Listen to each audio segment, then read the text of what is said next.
আজ এক শিশুকন্যার কথা শোনাব। অস্মিকা দাস, ফুটফুটে হাসি খুশি।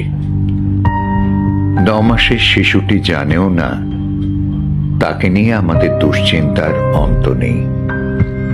ওর যে বড্ড কঠিন অসুখ, কোটিতে কটি হয় কিনা সন্দেহ। SMA type 1, spinal muscular atrophy, শিরদাঁড়ার জটিলতম সমস্যা, অত্যন্ত ব্যয়বহুল চিকিৎসা।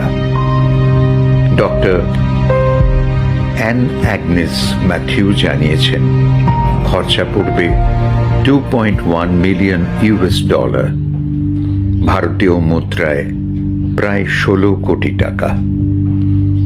কোটি কোটি শিশুপ্রেমীরা পাশে দাঁড়ালে বিন্দু বিন্দুতে সিন্ধু হবেই হবে। এখন আর দেরি নয়, যত তাড়াতাড়ি সম্ভব এগিয়ে আসুন। শুভস্য শীঘ্রম। হাতে হাত ধরে পায়ে পায়ে শুধু এগিয়ে যাওয়া, ভাগ্যটাকে ভাগ করে নিয়ে